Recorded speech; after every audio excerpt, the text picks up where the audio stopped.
Mr. Iwata? Mr. Iwata? Oh, wow. Yes, we're ready to start filming the Nintendo digital event for E3 2015. Okay, thank you. I will head directly to the stage.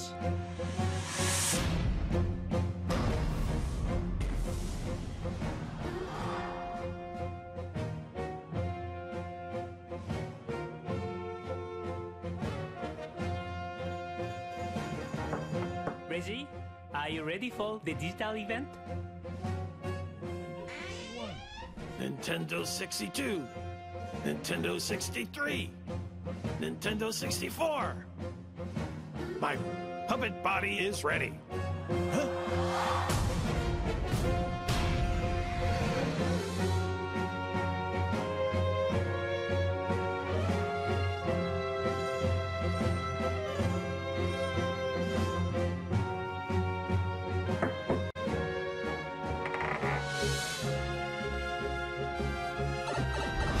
I'm here.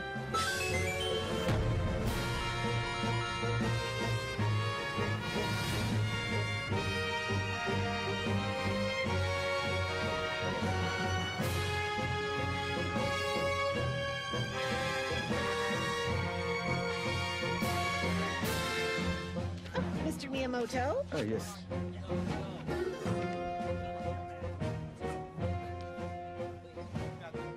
Okay, ready whenever you are, gentlemen. I just have to remember my words. Huh?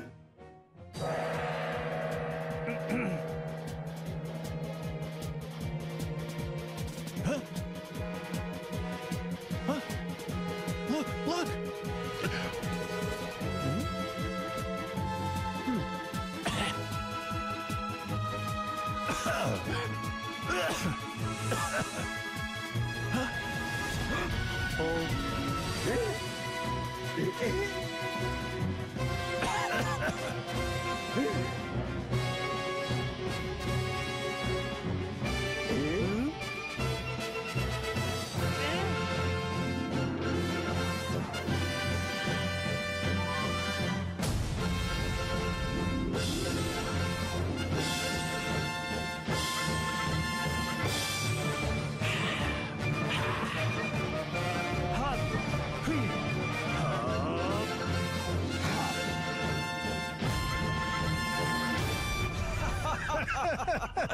Hey, Fox, do a barrel roll. Yeah, come on, Fox. Do a barrel roll. Yeah. Barrel roll? I can do better than that.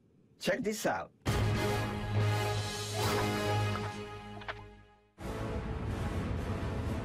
Entering Corneria's orbit.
Switching to all-range mode. Let's take the offensive.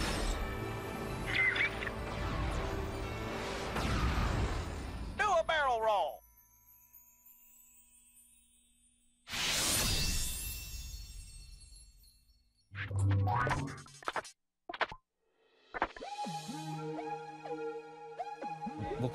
I live right by the Fushimi Inari Shrine. I've had a relation with this shrine since I was a child. Because of that, I felt that I was always protected, as if it's my guardian angel. When I was a child, there was a TV show about fighter planes called Thunderbirds. That inspired me to make a game that had cinematic elements, with each character having a distinct personality and their own drama. That would be reflected in the dialogue and appear in scenes like where a cool character and enemies would appear. I'm here for a job, of course, and looks like I get to have a little fun. When it came to talking about details regarding how to make the main characters look and feel, we talked about all sorts of types of people. But ever since I was in school, I drew comics with caricaturized humanoid animals and decided that the characters in this game should be based off animals. I then talked about it with Imamura-san, the designer, and we thought about the fox image. Then I thought, let's try making a fox the main character. We're entering Corneria City now.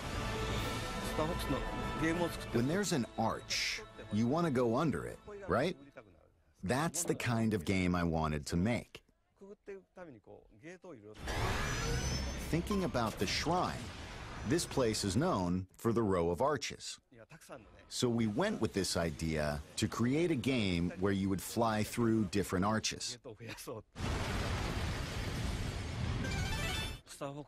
Star Fox is a game where you use a control stick, like the one you'd find on a plane. When you fly a real plane, you need to pull back on the control stick to fly up, right?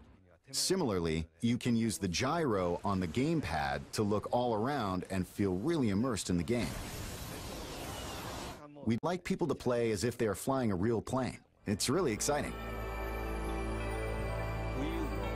For Wii U, with its 2 screens, we experimented with gameplay with ideas before this iteration of Star Fox. There were 2 screens that each serves a specific purpose. For example, we've tested using one screen for a more cinematic view and the other for gameplay. The Wii U gamepad has a gyro, and it's a big reason we decided to make this game. It's a cockpit view, so it feels like you're in the cockpit like this. You can aim by moving the gamepad around. In the other Star Fox games, you play by controlling your plane in third person on one screen. This time, the game world is shown on the TV and you can focus in to aim on the gamepad. By using 2 screens, you can see yourself flying in third person on the TV while shooting down at the enemies below you from the cockpit view on the gamepad. You can be really immersed in the experience, so that's something I hope people can check out. On the Nintendo 64 system, you had to use a lot of buttons. But now, with the Wii U gamepad, you can use 2 sticks to do things like speed up and flip around. There's only one button to fire all the different weapons. So there are 4 buttons left, and with that, we thought, why not use these buttons to make the R-Wing transform? And let's use one button to do flips and the other for U-turn. The R-Wing transforming into a walker, that was in Star Fox 2. But since that game didn't make it out, I'm glad we were able to have it appear. The R-Wing transformation mechanic actually looks like it makes a lot of sense. There's the Landmaster, and also the Gyro Wing, which adds a lot of breadth to gameplay. With it, you can perform a lot of tasks as Fox. You can also play different stages with other vehicles too. So I hope you'll have fun trying out courses with different vehicles even after you clear the game.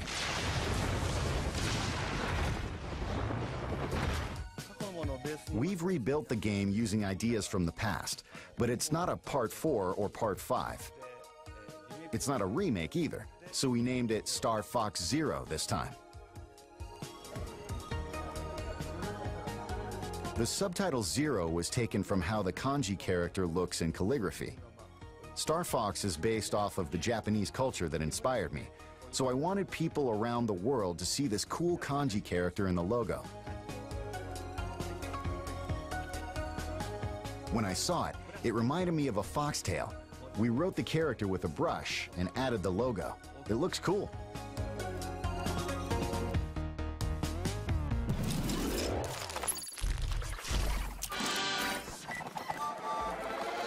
Hi, and welcome to Nintendo's digital event for E3 2015. I'm Reggie Fils-Aimé, President of Nintendo of America. We began today having a little fun imagining ourselves as characters in the Star Fox universe. But that opening was more than just fun. It also represents a theme you're going to encounter consistently throughout Nintendo's experience for E3. That theme is transformation. Recently, Mr. Iwata has made several announcements on how Nintendo itself is being transformed, with expansion to Universal theme parks, mobile devices, and our new dedicated game platform, codenamed NX, which we'll tell you more about in 2016. Today, our purpose is more immediate, to focus on the transformations you'll be enjoying right inside your Nintendo gameplay in the coming months. If there's a secret to the longevity of Nintendo franchises, it is transformation. We never let them stand still. There always has to be something new, something compelling. And that even applies to the game Super Mario Bros., which is celebrating its 30th anniversary in 2015. To say he's been transformed over the years is obvious, but along the way, he's also transformed gaming, from establishing the platforming genre on the NES to the 3D world of Super Mario 64.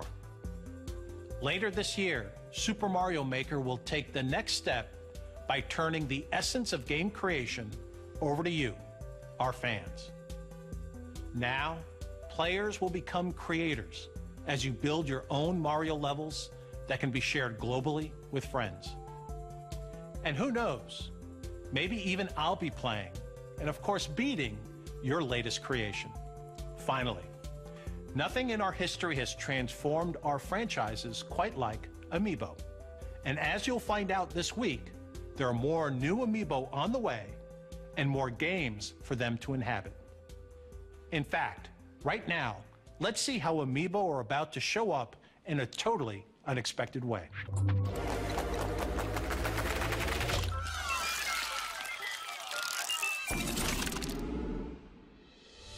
So at this year's Nintendo Digital event, the team put me right to work.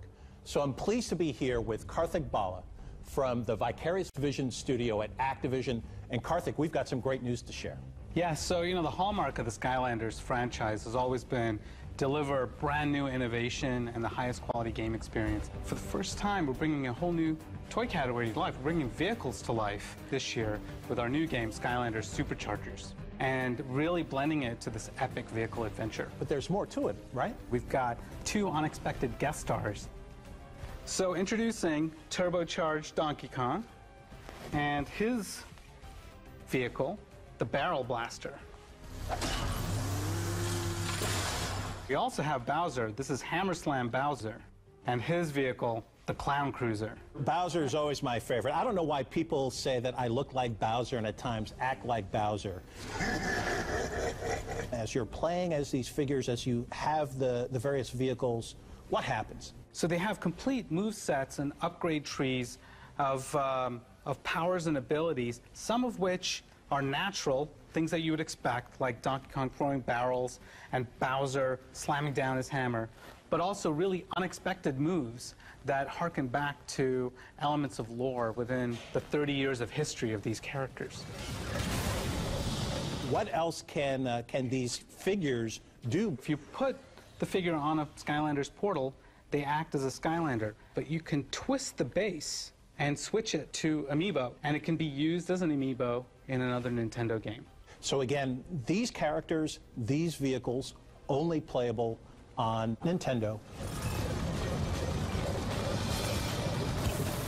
So as you go through this collaboration with Nintendo, a company that is very protective of its franchises, that always likes to have total control, what was that like in terms of working with us to bring these fabulous experiences to life? We're such big, Nintendo fanboys, and, I think we may have been a little too cautious at first. We wanted to have a form of Bowser where he became really big, and, we pitched the idea of using Giga Bowser, and this is when the Nintendo team said, no, do something different, something new, and we created Magma Bowser, right. Who's never been seen before, and, his fire breath just becomes this insane flamethrower. We wanted to set the Koopa on fire, and they said, use dry bones. Right. And so, dry bones, and they said, well, here's all the material for dry bones. And it was just, building on top of that. And we just didn't, You know, we didn't think that we were going to get away with all of this stuff.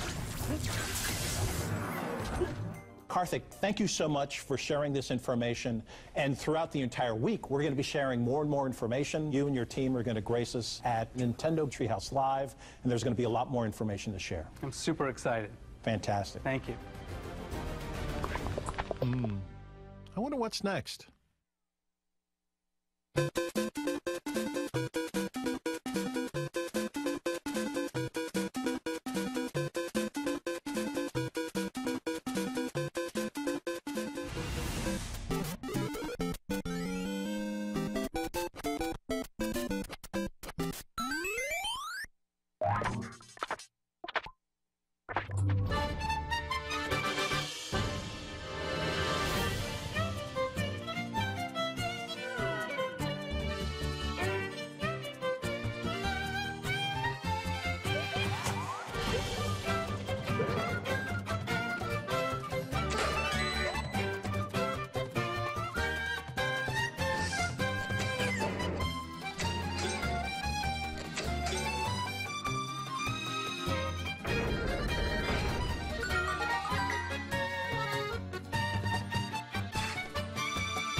Hello, I'm Aonuma, the producer of Zelda. Today, I would like to talk about The Legend of Zelda Triforce Heroes, the latest Nintendo 3DS Zelda game. I have the game's director, Shikata, here to introduce it with me. Hello. I wanted to focus on multiplayer and co-op. Multiplayer in past Zelda games was more competitive, much like a party game. Everyone would gather to play to see who would get the most rupees. This time, I wanted players to cooperatively enjoy more serious Legend of Zelda gameplay elements, like solving puzzles and going through dungeons. The 3D visuals of A Link Between Worlds was a great feature, especially in terms of depth. So I wanted to incorporate that into the multiplayer.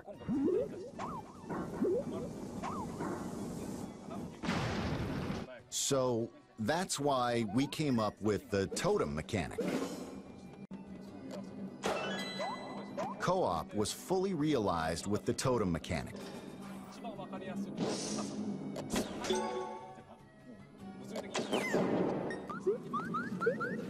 You can carry your friends on your shoulders and reach higher places. A 4-player totem was too tall, so we decided 3 was the better choice.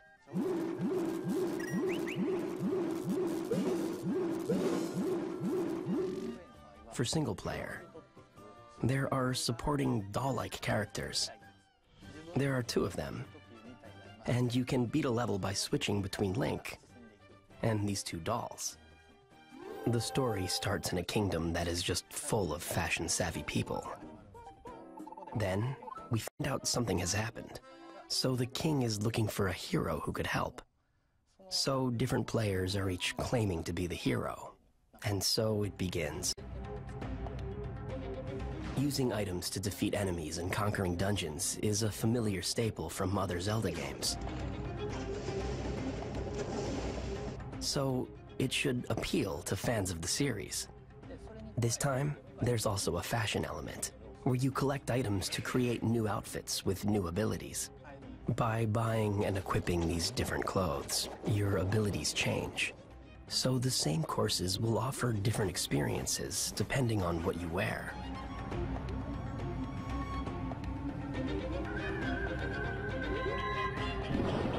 I think playing with people in online multiplayer where you can't see their reactions is fun too.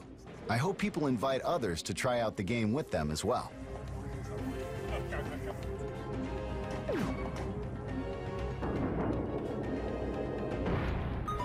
When playing in multiplayer, we frequently hear Mr. Aonuma yelling excitedly about the game. I have the loudest voice on the team.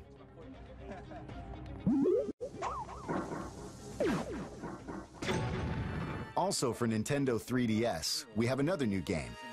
Last year, we had the Wii U version of Hyrule Warriors. We're now developing a 3DS version. This game is a reimagining of the Wii U game. It will include all the DLC characters from that one.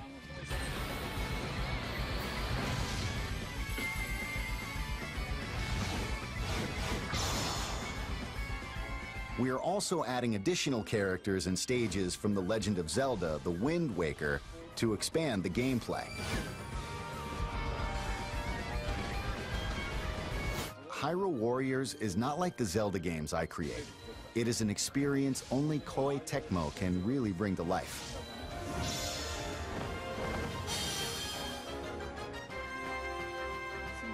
I hope you will enjoy Hyrule Warriors Legends, as well as The Legend of Zelda: Triforce Heroes on Nintendo 3DS.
Hey.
Destined to seek life beyond the shore, just out of reach. Yet the waters ever change, flowing like time. The path is yours to try. You are my child now. Once and for all, no more games. To the death. Here I come! I'll show you! I won't surrender!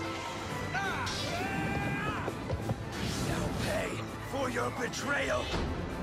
Don't look at me. Please. There is only one punishment. The sentence is death. Try to be at peace.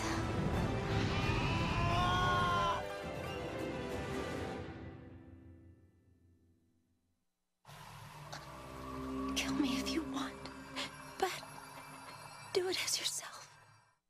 お願いシーダ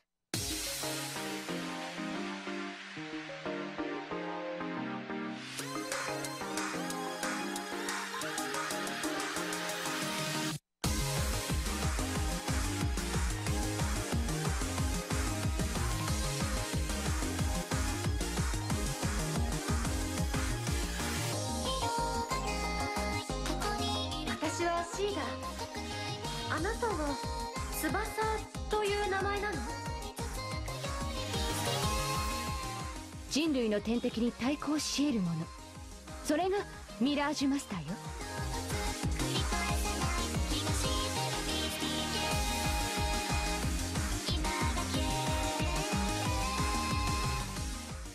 今の翼の歌声ならきっと届く。だから歌うんだ、翼。行こう、我が友五木よ。オリベ翼17歳です。心を込めて歌います。ええ、翼の本気を見せてあげて。背中は任せだぜ。かけるぞ、誰よりも早く。ロードのマスターが現れた。ついに始まるのね。私の出番ね。努力、才能よ。どうしたの？お姉さんに何か用かしら？きっとお兄ちゃんたちなら大丈夫。頑張って。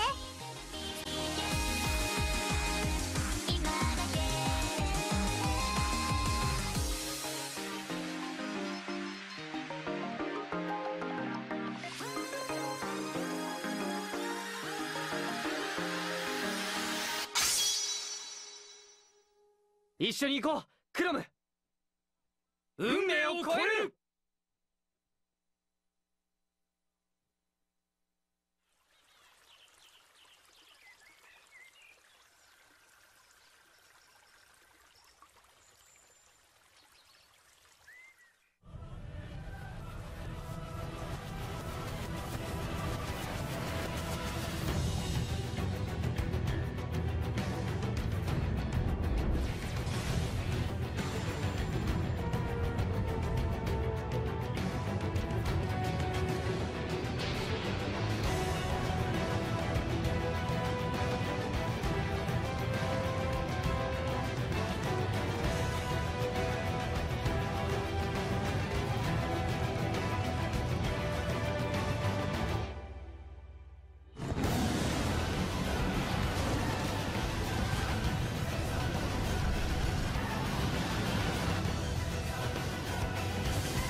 Hi, I'm Emi Watanabe, and I work in software planning and development department at Nintendo. And I am a coordinator. I work with developers in making Nintendo games. I've worked on Kirby's Epic Yarn with the same developer, and I was in charge of designing Yoshi's Woolly World with Tezuka-san. Working with Tezuka-san is very inspirational. He is the leader of this project. At the same time, he has the perspectives of the player, so he has both elements, the leader and the player. At first, I decided to make some Yarn Yoshi just for fun, because I'm not a programmer or an artist, so I wasn't able to make something in the actual game. And the development team was really working hard. So I thought to myself, oh, is there anything that I can do in some way to help this game? I went home and got some yarn, and I decided to make my very first Yarn Yoshi. When I brought it back to the office, the smiles on the face of my colleagues really struck me. There was this proposal made at Nintendo saying that maybe for a game like this, a plushie amiibo would be more fun to have, because it goes well with the vibe of the game. And when I heard that, I fell in love with that idea and decided to make more Yarn Yoshi prototypes. Yoshi himself is made of yarn. The shape of his body transforms into different shapes. So he turns into like a propeller when you jump, and he turns into a mallet when he does the ground pound. But also the world itself is in yarn and fabrics and lots of textiles. We have places in the game where you can unravel, and you can also knit platforms. And in this game, the enemies are made of yarn as well. So when Yoshi swallows them, they turn into little yarn balls instead of eggs. Well, most of all, we want the game to be fun. Yoshi's Woolly World provides plenty of challenge if you try to go for 100% completion. But also we wanted to have lots and lots of people enjoy the game, and those lots of people have different expectations on the difficulty of the game. And for us, what's so special about Yoshi games is that the difficulty level is all up to the player, because if you just want to have fun, you can just run through the levels. If you think you're a more advanced player, you can set the challenge a little higher by collecting lots of items, and that provides plenty of challenge in this game. We are very confident that the game provides both challenge and the fun. Its co-op mode is designed so that the user can decide how they want to play with their friend. So you can either cooperate with your friend, you can help each other out, you can swallow the other Yoshi, turn him into a yarn ball, and then throw it to high areas so that the other Yoshi can reach that area. So you can do a little bit of a competition with your friend. You can be a little mean. If you have an amiibo, and if you use it in Yoshi's Woolly World, then Yoshi's design turns into that amiibo character. So for example, if you have a Mario amiibo, you can get a Mario Yoshi, which is a Yoshi in Mario pattern, in Mario design. So if you have an amiibo at home, maybe you can have fun trying out different characters. In this game, when we turned Pucci into yarn, he was really cute. So that's why we decided to have him again in this game. He barks when there's an important item around you, so he's a quite useful companion to have. Even after you clear the level, it's really fun to go back, revisit that level, because there's always something that you missed out on. You always find something new. It would be great if you can collect all the items in one go, but that is quite challenging. So I hope people can enjoy playing the same level over and over again. Most of all, I want people to feel happy when playing this game.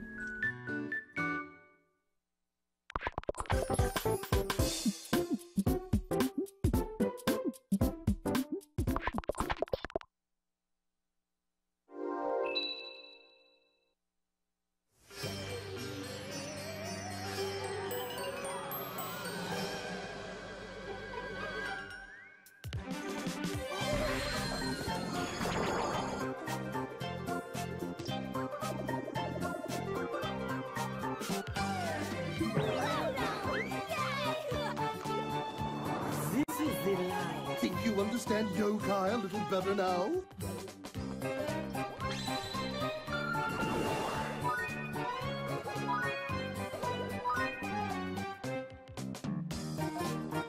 Do your thing! Summoning Charming!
We've been working together for 30 years now. If there's 3 ideas presented to both of us, we pick the same one. As the years went on and we made more and more side-scrolling games, we had to create a more advanced tool to design them with.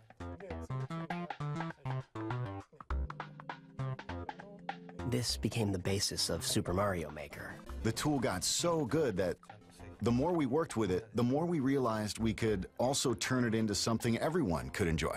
With Super Mario Maker, anytime you make an edit, you can see the results right away. This instant feedback can really help your imagination run wild. Back in the day, we had to create everything by hand. To design courses, we would actually draw them one at a time onto these sheets of graph paper. We'd then hand our drawings to the programmers, who would code them into a build. While digging up these old documents, we found this. It's very precious.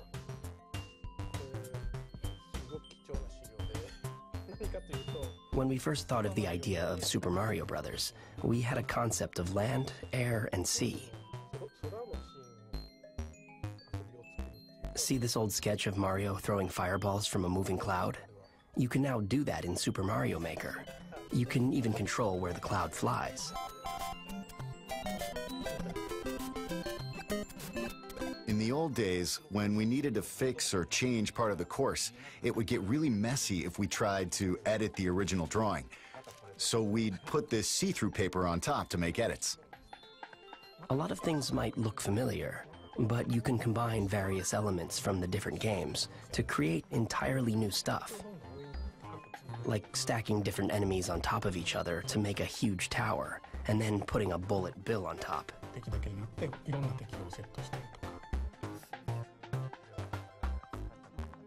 You can even put things we've never placed underwater. Right, there are some enemies that don't normally appear underwater, like Goombas. When you put one underwater in Super Mario Maker, it will swim like a small shrimp. Mario can even take on the appearance of other characters. Tap a compatible amiibo, like Wii Fit Trainer, and Mario can turn into Wii Fit Trainer when he gets a mystery mushroom. It's called Costume Mario. We have a lot of these planned. To celebrate Super Mario's 30th anniversary, we're releasing an 8-bit amiibo. When you use it, your Mario in-game is going to appear a bit bigger. The amiibo itself is pretty big too, to reflect the effect in the game. There's also a Super Mario Maker booklet. The booklet has a lot of sample courses. It's really fun just looking at them, as if this is what would happen if you design the world of Mario in real life.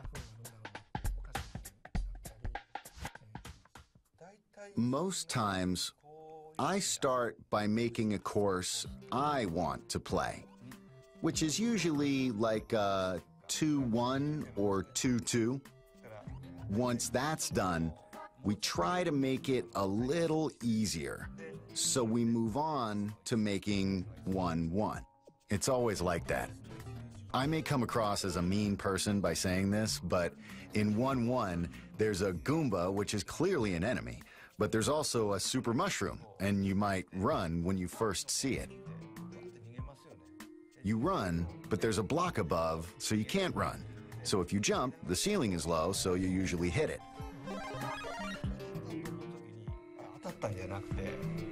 But when you do, you grow big.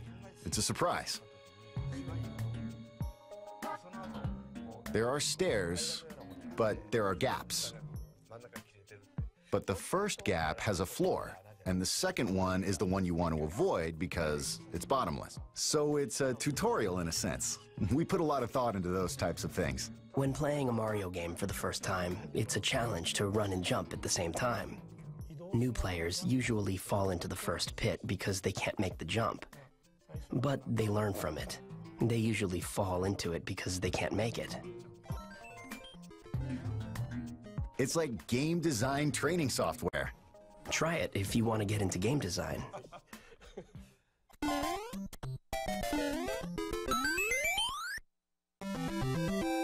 With enough practice, anyone can become a good course designer.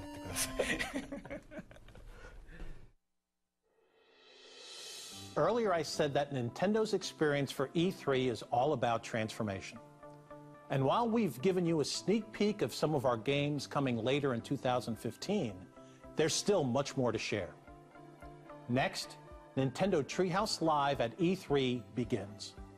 We'll kick off with Mr. Miyamoto and fellow developers flying through Star Fox Zero. And if you can't wait to get your hands on Super Mario Maker, the opportunity is right in front of you.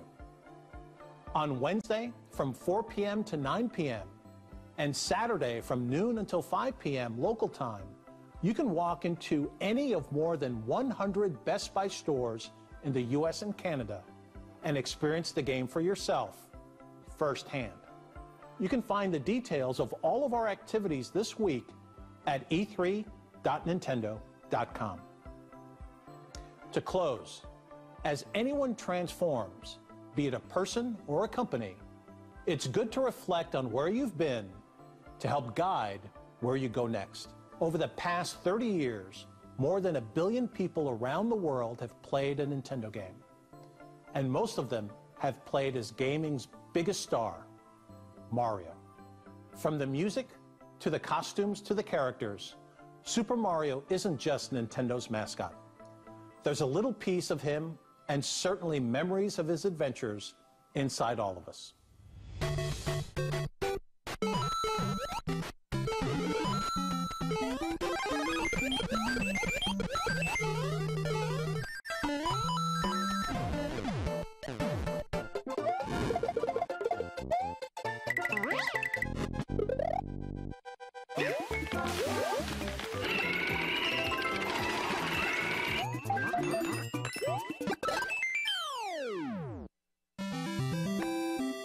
Oh yeah, Mario time!